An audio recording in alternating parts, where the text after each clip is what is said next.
Oi, o meu nome é Maria e eu sou a secretária deste canal. Se você chegou até aqui, é porque temos algo em comum, o que te faz tão especial para nós. O nosso objetivo é facilitar a palavra de Deus, descomplicando a Bíblia através do professor Augusto Valério. Apresentaremos de forma gratuita cursos como a Bíblia livro a livro de Gênesis a Apocalipse, um curso básico de teologia e também um quadro com dúvidas e respostas bíblicas.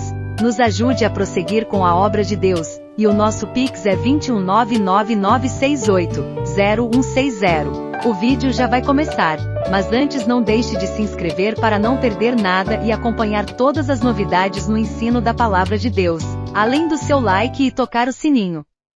Eu, Augusto Valério, professor de Teologia Bíblica, estarei apresentando hoje o terceiro módulo do curso de Teologia. Paracletologia. A doutrina do Espírito Santo. Apresentação. A disciplina teológica que estuda sobre o Espírito Santo é paracletologia, termo extraído do vocábulo grego parakletos e traduzido por advogado, termo este utilizado por Jesus para se referir à vinda do Consolador, que significa alguém chamado para o lado de outro para o ajudar ou alguém que aparece em defesa de outra pessoa, como faz um advogado que aparece ao lado de alguém para defendê-lo perante um tribunal. Este termo foi o mesmo utilizado para referir-se a Cristo como advogado, confirmando a expressão grega, cujo termo utilizado para outro consolador é allos parakletos, que significa outro do mesmo tipo ou outro da mesma espécie e não heteros, que significa outro, porém, de espécie diferente. Noutras palavras, o Espírito Santo continuaria fazendo exatamente o que Cristo faria se continuasse aqui na Terra. Aliás, Cristo continua presente conosco todos os dias, por meio do Espírito Santo que nos foi enviado. O vocábulo parakletos, utilizado por Jesus para se referir ao Espírito Santo, pode ser traduzido ainda como consolador, fortalecedor, conselheiro, socorro, advogado, companheiro, intercessor, ajudador, aliado e amigo. A matéria teológica que estuda sobre o Espírito Santo é também conhecida como pneumatologia, que provém do vocábulo grego pneuma, que significa o vento ou o espírito. Então, você pode usar tanto o termo paracletologia ou quanto pneumatologia. Vejamos. Parte 1. Dispensação do Espírito Santo. Vivemos na dispensação do Espírito Santo. O dia de Pentecostes marcou para sempre a descida do Espírito Santo para habitar com a Igreja. O Espírito Santo veio para morar dentro de cada cristão. O nosso corpo é templo do Espírito Santo. O Espírito Santo habitando dentro de cada cristão é o próprio Deus morando em nosso coração. O domínio que prevalece nesta dispensação é o domínio do Espírito Santo. O Espírito Santo é o comandante da Igreja. Cristo, sendo a cabeça da Igreja, ele orienta a sua Igreja, através do Espírito Santo que habita conosco. Foi o próprio Jesus Cristo quem disse: "E eu rogarei ao Pai, e ele vos dará outro Consolador, para que fique convosco para sempre, o Espírito da verdade, que o mundo não pode receber, porque não o vê, nem o conhece, mas vós o conheceis, porque habita convosco e estará em vós." Portanto, o Espírito Santo é o guia da Igreja nesta dispensação. Até mesmo quando Cristo se dirige à sua Igreja na terra, ele o faz através do Espírito Santo. Ao enviar as 7 cartas para as 7 igrejas da Ásia, no livro do Apocalipse, na introdução de cada carta é Jesus Cristo quem se identifica como o remetente. Porém quem assina cada carta no final é o Espírito Santo. Parte 2. A obra do Espírito Santo na história bíblica. A obra do Espírito Santo pode ser vista e percebida através de toda a história bíblica. Em cada manifestação das obras de Deus registradas na Bíblia percebemos a Trindade Santa trabalhando para o bem da criação. De acordo com alguns teólogos, o Pai é o autor, o Filho é o executor e o Espírito Santo é o ativador de cada obra iniciada. Em todos os momentos da história, desde a criação dos céus e da terra em Gênesis, até o estabelecimento do novo céu e da nova terra, em Apocalipse, percebemos o trabalhar e o mover do Espírito Santo através dos líderes do povo, sacerdotes, juízes, libertadores e profetas na antiga aliança, como também através de Jesus e dos seus santos apóstolos no estabelecimento da nova aliança e na inauguração da Igreja no dia de Pentecostes. A Bíblia já inicia mostrando o Espírito Santo trabalhando para dar forma à terra, dizendo: "Vi a terra era sem forma e vazia, e havia trevas sobre a face do abismo, e o Espírito de Deus se movia sobre a face das águas." Da criação até Cristo, o Espírito Santo atuava de forma esporádica através dos homens que Deus levantava para liderar o seu povo. Do nascimento de Cristo até Pentecostes, o Espírito Santo atuou por meio do ministério glorioso de Cristo. Tudo o que Jesus fez por ocasião de seu ministério terreno, foi orientado pela atuação do Espírito Santo. De Pentecostes até o arrebatamento da Igreja, o Espírito Santo habita na Igreja, a qual é o corpo de Cristo. Neste período, o Espírito Santo habita individualmente em cada cristão, fazendo do nosso corpo o santuário onde Deus habita. Parte 3. A obra do Espírito Santo na Igreja primitiva. A marcha triunfal da Igreja na Terra está no poder do Espírito Santo. A Igreja primitiva era uma igreja triunfante porque caminhava no poder do Espírito Santo. Basta ler os 28 capítulos do livro de Atos dos Apóstolos e constatar esta verdade. Igreja que caminha no poder do Espírito Santo é uma igreja avivada. A igreja, porém, que não tem o poder do Espírito é uma igreja fria. Existe uma grande diferença entre a igreja avivada e a igreja fria, por isso Paulo já havia advertido a igreja de Tessalônica, dizendo: "Não extingais o Espírito." Infelizmente, aquilo que Paulo temia aconteceu. Após o primeiro século de avivamento apostólico, a igreja já não tinha mais a chama do Espírito ardendo em seu coração e começou o período das discussões teológicas colocando em dúvida a divindade de Cristo, rebatidas pelos apologistas do segundo século.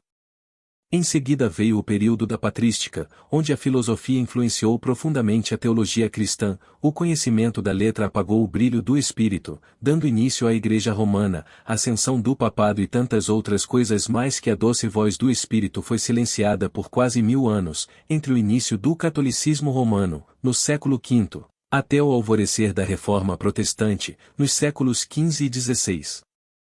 Parte 4. O silêncio do Espírito Santo. O período mais angustiante para a Igreja nesta dispensação, foi o silêncio do Espírito Santo entre os anos 500 depois de Cristo, início do paganismo na Igreja, e a 1500 depois de Cristo, e início da Grande Reforma. A Igreja tornou-se ritualística e entrou numa fase sombria da sua história. Com a conversão de Constantino, o primeiro imperador romano cristão, houve uma tentativa tanto política como religiosa de cristianizar o mundo pagão. Entretanto, se o paganismo foi cristianizado, o cristianismo também foi paganizado, com a ascensão da Igreja Romana como o matrizio da cristandade católica. Além disso, uma das piores mentiras que o inimigo vendeu para a Igreja e boa parte dos primeiros pais da Igreja compraram, foi a chamada teoria cessacionista, aquela que afirma que os dons espirituais e a operação sobrenatural do Espírito Santo, com a evidência das línguas faladas no dia de Pentecostes, haviam cessado com o fim do período apostólico. Essa desastrosa teoria causou mais estrago espiritual à Igreja no decorrer desses séculos de silêncio do Espírito Santo do que a maldita teoria da evolução de Charles Darwin. Quantos séculos perdidos se passaram desde o período patrístico até a Reforma Protestante, seguida pelos avivamentos da Inglaterra, pelos grandes despertamentos nos Estados Unidos e pelo avivamento da Rua Azusa, no limiar do século XX. Parte 5. Atuação do Espírito Santo na história da Igreja. Para alguns, durante a Reforma Protestante no século XVI, pelo esforço de homens como Martinho Lutero, o trabalho do Espírito Santo reviveu após 1000 anos de silêncio. Porém a própria Reforma só não surtiu mais efeito, porque muitos líderes da Reforma ainda defendiam essa desastrosa teoria cessacionista. Mais adiante, por meio de grandes avivalistas como Jonathan Edwards, John Wesley, George Whitefield, Charles Finney e Dwight Moody, a grande atuação do Espírito Santo começou a reaparecer. Deus estava amadurecendo o mundo para um grande avivamento. E, por volta do ano 1900, o mundo todo começou a receber de novo o Espírito Santo com as mesmas evidências ocorridas no dia de Pentecostes. Precisamente, no ano de 1906, mais uma vez, a exemplo do que aconteceu no dia de Pentecostes, o avivamento não começou no meio de pessoas intelectuais, mas sim no meio de 120 pessoas simples que aguardavam ansiosamente a promessa do Pai. E assim, foi também no Pentecostes da Rua Azusa. O Espírito Santo voltou a descer sobre pessoas simples e humildes, até discriminadas da sociedade, como foi o caso do pastor afro-americano William Seymour, que liderou através do Espírito Santo, o grande avivamento do começo do século XX. Foi desse grande avivamento que resultou o movimento pentecostal que se espalhou rapidamente como um fogo por todo o mundo. O Espírito Santo continua agindo e guiando a Igreja do Senhor na terra, convencendo o mundo do pecado, da justiça e do juízo. Ele é simplesmente o glorioso Espírito Santo que nos adestra para a batalha e está preparando a noiva de Cristo para o seu encontro com o Senhor Jesus Cristo. Parte 6. Os dons espirituais. O Espírito Santo continua distribuindo os dons espirituais para a sua amada Igreja ainda hoje. A palavra o dom vem do grego charisma no singular e charismata no plural. Os dons são talentos e habilidades dadas por Deus à sua Igreja com o objetivo de servir melhor aos santos. Os dons espirituais podem ser classificados em 3 grupos: os dons de revelação, os dons de poder e os dons vocais. Os dons de revelação servem para a orientação espiritual da Igreja e do ministério na sua tomada de decisões. Os dons de poder servem para a manifestação do poder de Deus na Igreja através de sinais, prodígios e maravilhas, e os dons vocais servem para comunicar os desígnios de Deus para a Igreja no sentido de exortar, edificar e consolar o povo através da elocução, que é a ação de anunciar o pensamento por meio de palavras. Vejamos. 6.1. Os dons de revelação. A. Os dons de revelação são a palavra de sabedoria, a palavra do conhecimento e o discernimento de espíritos. Esses dons buscam a orientação divina para a Igreja do Senhor na terra. B. Os dons de revelação têm a finalidade de capacitar pessoas escolhidas por Deus para transmitir ao povo uma sabedoria superior à sabedoria humana, um conhecimento superior e um entendimento superior do mundo espiritual. C. A palavra da sabedoria se manifestava com intensidade na vida de Salomão. A palavra do conhecimento e o discernimento de espíritos se manifestavam de forma intensa nos ministérios dos profetas Eliseu e Daniel. D. O Deus da Bíblia é o Deus das grandes revelações. Em Daniel 2, a palavra de Deus afirma que, então, foi revelado o segredo a Daniel numa visão de noite, e Daniel louvou o Deus do céu. Falou Daniel e disse: Seja bendito o nome de Deus para todo o sempre, porque dele é a sabedoria e a força, ele muda os tempos e as horas, ele remove os reis e estabelece os reis, ele dá sabedoria aos sábios e ciência aos inteligentes. Ele revela o profundo e o escondido e conhece o que está em trevas, e com ele mora a luz. 6.2. Os dons de poder. A. Os dons de poder são dons sobrenaturais pelos quais o poder de Deus se manifesta, a fim de transmitir uma resposta miraculosa através de uma intervenção, até mesmo na natureza física. B. Todos esses dons espirituais são distribuídos às pessoas pelo Espírito Santo, de acordo com sua própria vontade, para benefício e crescimento da Igreja, o corpo de Cristo. C. Os dons de poder são o dom da fé, os dons de curar e o dom de operação de maravilhas. Os dons de poder se manifestavam de forma intensa na vida de Moisés, Elias, Eliseu, Jesus, os apóstolos, Pedro, Filipe e Paulo. D. Em Romanos 15, Paulo menciona a operação destes dons de poder no seu ministério, dizendo: pelo poder dos sinais e prodígios, na virtude do Espírito de Deus, e de maneira que, desde Jerusalém e arredores até ao Ilírico, tenho pregado o Evangelho de Jesus Cristo. 6.3. Os dons vocais. A. Os dons vocais ou dons de expressão são os dons do Espírito Santo manifestados através de expressões vocais ou orais, que são o dom de profecia, o dom de interpretação de línguas e o dom de variedade de línguas. B. Estes 3 dons transmitidos através da língua, são os dons da comunicação divina para edificação pessoal do portador do dom e para edificação e exortação espiritual da Igreja. C. Em 1 Coríntios 14, Paulo aconselhou os cristãos a buscarem com zelo os dons espirituais, dando um destaque especial ao dom de profecia, dizendo: segui o amor e procurai com zelo os dons espirituais, mas principalmente o de profetizar. D. Em Atos 19, Lucas revela a operação dos dons vocais em Éfeso, dizendo: vi, impondo-lhes Paulo as mãos, veio sobre eles o Espírito Santo, e falavam línguas e profetizavam. Parte 7. Os dons ministeriais. O Espírito Santo também é responsável por distribuir os dons ministeriais para a sua Igreja. Em Efésios 4, o apóstolo Paulo afirma que ele mesmo deu uns para apóstolos, e outros para profetas, e outros para evangelistas, e outros para pastores e doutores. Vejamos. Há apóstolos. O apóstolo é um enviado especial, que representa a pessoa que o envia. Em Lucas 6, Jesus o chamou a si os seus discípulos, e escolheu 12 deles, a quem também deu o nome de apóstolos.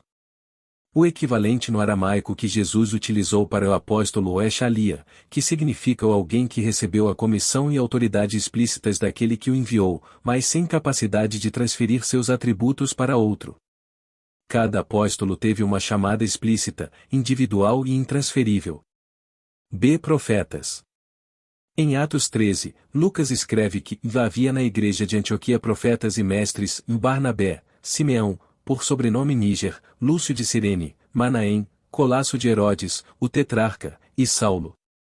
Portanto, mesmo não havendo tanta intensidade de profetas quanto havia na antiga aliança, havia também profetas de Deus na nova aliança. Entretanto, os profetas da nova aliança profetizam através do dom de profecia. O profeta maior já veio e, nestes últimos dias, Deus nos fala através dele, o seu Filho Jesus Cristo. Os verdadeiros profetas do Senhor comunicam a palavra de Deus pela inspiração do Espírito Santo. C. Evangelistas. O evangelista é o mensageiro de boas novas. O evangelista exerce o ministério itinerante, levando a mensagem do Evangelho de Cristo a todas as nações. Em Atos 21, a Bíblia destaca a visita que Paulo fez à casa de Filipe, o evangelista.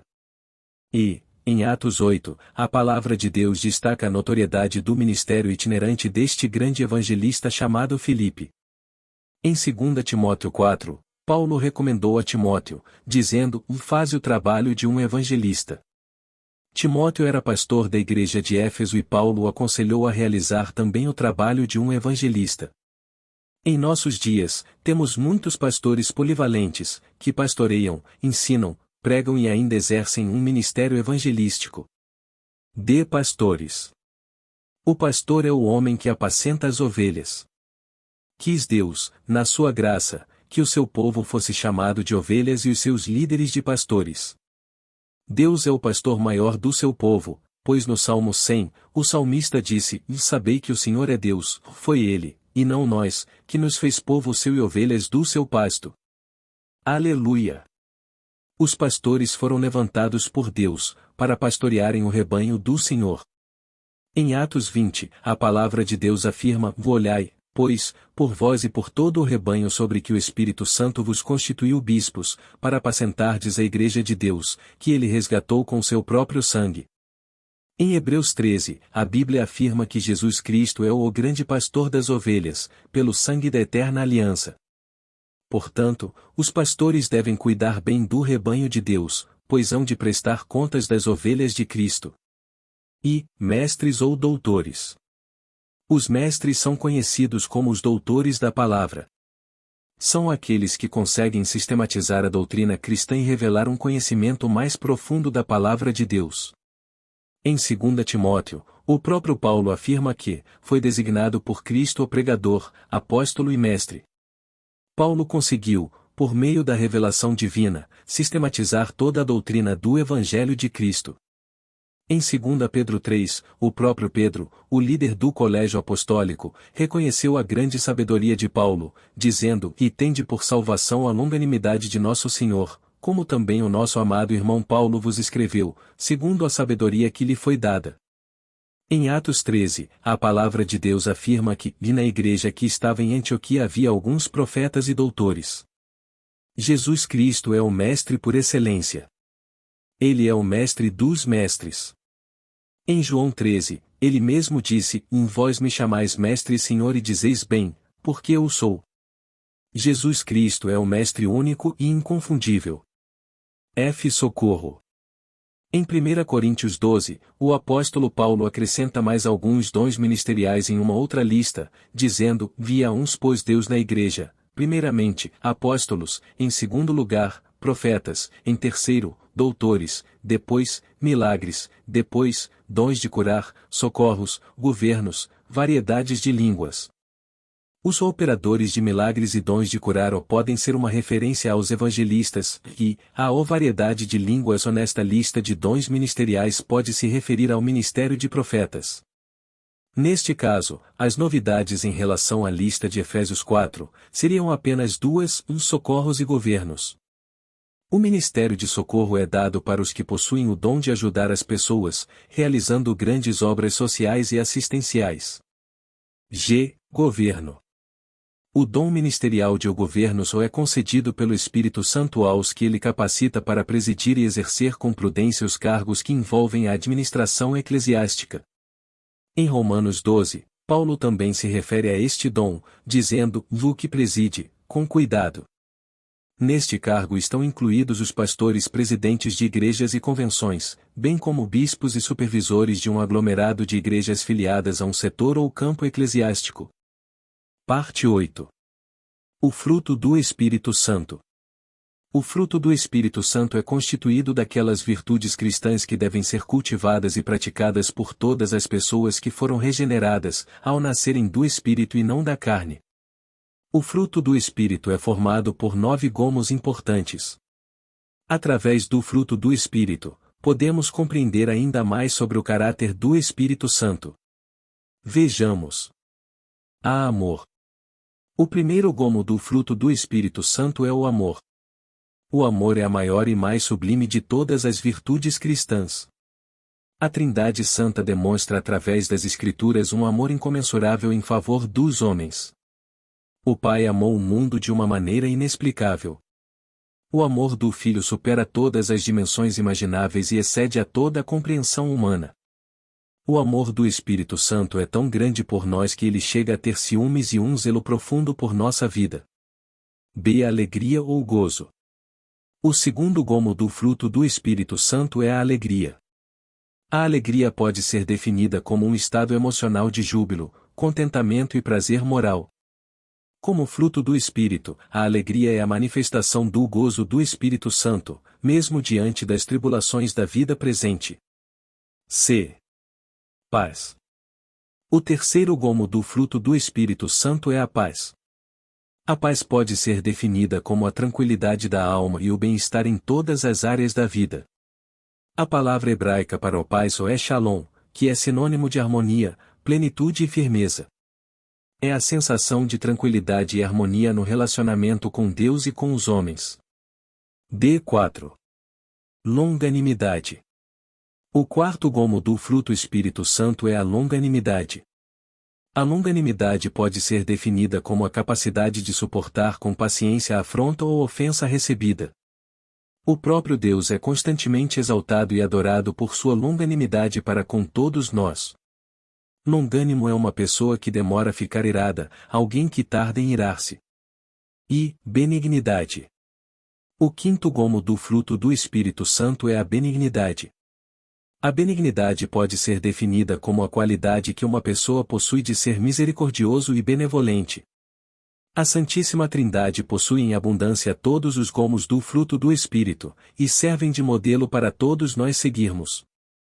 Uma das coisas mais louvadas e exaltadas na Bíblia é a benignidade do nosso Deus. Todos os 26 versículos do Salmo 136 exaltam a benignidade do Senhor para com o seu povo. Bondade. O sexto gomo do fruto do Espírito Santo é a bondade. A bondade pode ser definida como a qualidade de uma pessoa boa e clemente. O próprio Espírito Santo é chamado na Bíblia de o Bom Espírito. Existem pelo menos 7 virtudes da divindade muito correlacionadas entre si, que são a benignidade, a bondade, a longanimidade, a fidelidade, a misericórdia, a beneficência e a clemência. Fidelidade ou fé. O sétimo gomo do fruto do Espírito Santo é a fidelidade. A fidelidade é definida como a lealdade de uma pessoa a outra. A fidelidade é marcada por uma lealdade constante e inabalável a alguém com quem estamos unidos por promessa, compromisso, fidedignidade e honestidade. Deus é conhecido nas Escrituras pela sua fidelidade. Este gomo do fruto do Espírito é mencionado como fé. Além da fé salvadora, da fé comum e da fé como dom, existe a fé como fruto do Espírito, que está associada à confiança, fidelidade e lealdade incondicional a Deus. Mansidão. O oitavo gomo do fruto do Espírito Santo é a mansidão. A mansidão pode ser definida como a brandura de gênio, índole pacífica e a serenidade que uma pessoa possui. O nosso querido Salvador Jesus Cristo possuía este fruto com muita intensidade, pois ele mesmo disse: "Aprendei de mim, que sou manso e humilde de coração, e encontrareis descanso para a vossa alma." E temperança. O nono gomo do fruto do Espírito Santo é a temperança. A temperança pode ser definida como a qualidade ou virtude de quem é moderado, sensato e equilibrado. O nono fruto do Espírito aparece como o domínio próprio. Quem tem temperança possui domínio próprio. Ter temperança é ser temperante, equilibrado e que domina o seu próprio ímpeto. O Senhor Jesus Cristo nos deu uma aula de temperança e equilíbrio diante das mais terríveis dificuldades enfrentadas no seu ministério. Parte 9. A pessoa do Espírito Santo. O Espírito Santo é a terceira pessoa da Santíssima Trindade. Esta definição foi dada pelo próprio Jesus ao citar o Espírito Santo como uma pessoa coexistente com o Pai e com o Filho. O Espírito Santo não é uma energia cósmica ou uma força impessoal como muitas seitas ensinam. Através das Escrituras, aprendemos que o Espírito Santo é representado como um agente pessoal, a realizar atos que só podem ser atribuídos a uma pessoa. Portanto, o Espírito Santo não é um mero poder ou influência iluminadora, como alguns ensinam, mas sim uma pessoa dotada de inteligência, vontade e emoções que somente alguém dotado de personalidade pode ter e sentir. Características pessoais do Espírito Santo. Ao se referir ao Espírito Santo, Jesus usou pronomes de tratamento que só podem ser aplicados a uma pessoa. Em João 16, Jesus disse: "Mas, quando vier aquele Espírito da verdade, ele vos guiará em toda a verdade, porque não falará de si mesmo, mas dirá tudo o que tiver ouvido e vos anunciará o que há de vir." O Senhor Jesus Cristo usou aqui o pronome de tratamento masculino ou ele. Como pessoa, o Espírito Santo fala como em 2 Samuel 23. Como pessoa, o Espírito Santo se entristece, Efésios 4. 2. Como pessoa, o Espírito Santo se alegra, Atos 13 e Romanos 14. Como pessoa, o Espírito Santo possui vontade, 1 Coríntios 12. 3. Como pessoa, o Espírito Santo guia e ensina, João 14 e Romanos 8. Como pessoa, o Espírito Santo intercede e geme, Romanos 8. 4. Como pessoa, o Espírito Santo chama e envia outras pessoas, Atos 13. Como pessoa, o Espírito Santo tem amor, Romanos 15 e Gálatas 5. 5. Como pessoa, o Espírito Santo possui inteligência e habilidade, Êxodo 31. Como pessoa, o Espírito Santo investiga e revela as coisas, 1 Coríntios 2. 6. Como pessoa, o Espírito Santo ajuda e convence outras pessoas, Romanos 8. Como pessoa, o Espírito Santo tem até ciúme de nós, Tiago 4. O Espírito Santo pode ser representado por vários símbolos, que ilustram verdades espirituais acerca de sua pessoa gloriosa, como azeite em 1 Samuel 16. Água em Isaías 44. Vento em João 3. Fogo em 1 Tessalonicenses 5. orvalho em Oséias 14. Rio em João 7. Vinho em Efésios 5. Vestes em Juízes 6. Pomba em Mateus 3. O Espírito Santo não é uma pomba, nem o vento, nem o fogo e nem a água, ele é a terceira pessoa da Santíssima Trindade. Parte 10. O Espírito Santo é Deus. O Espírito Santo possui atributos que só uma pessoa pode ter. O Espírito Santo possui os mesmos atributos divinos que a pessoa do Pai e a pessoa do Filho possuem.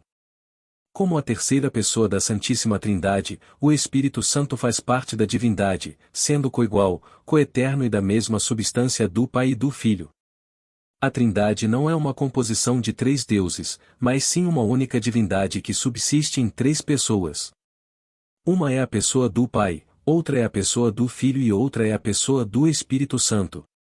Porém, estas três pessoas divinas formam uma única divindade, que é também chamada de único Deus e único Senhor. Sendo Deus, o Espírito Santo é onipotente, onipresente e onisciente. O Espírito Santo é Criador, Salmo 104. O Espírito Santo é eterno, Hebreus 9. O Espírito Santo é Senhor, 2 Coríntios 3. O Espírito Santo é Deus, Atos 5. Portanto, o Espírito Santo possui os mesmos atributos de Deus Pai e de Deus Filho. O Espírito Santo é o nosso amigo pessoal. O Espírito Santo é o nosso fiel amigo e companheiro e esteve presente em todos os grandes momentos da história humana, mesmo quando os homens o ignoraram, o que por si só revela sua natureza mansa e pacífica. Como nosso amigo pessoal, o Espírito Santo mora em nós. O nosso corpo é o templo do Espírito Santo. O Espírito Santo não veio passar férias conosco e nem muito menos passar alguns dias conosco, ele veio morar para sempre conosco. Como nosso amigo pessoal, o Espírito Santo nos ajuda em nossas fraquezas, nos ensina a orar e ainda intercede por nós com gemidos inexprimíveis. Conclusão. O dia de Pentecostes marcou o raiar de um novo dia nas relações entre o Espírito Santo e a humanidade. Ele veio para habitar na Igreja. Todo o trabalho eficaz que a Igreja tem feito é realizado no poder do Espírito Santo.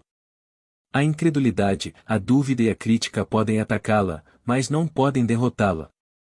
A Igreja, o verdadeiro corpo de Cristo, habitado pelo Santo Espírito de Deus, é tão indestrutível como o trono de Deus, afirma Bancroft. Assim, concluímos o terceiro módulo do curso de Teologia, de um total de 12 módulos. Ficamos felizes na dedicação de vocês em conhecer e se aprofundar na Palavra de Deus. Professor Augusto Valério e equipe.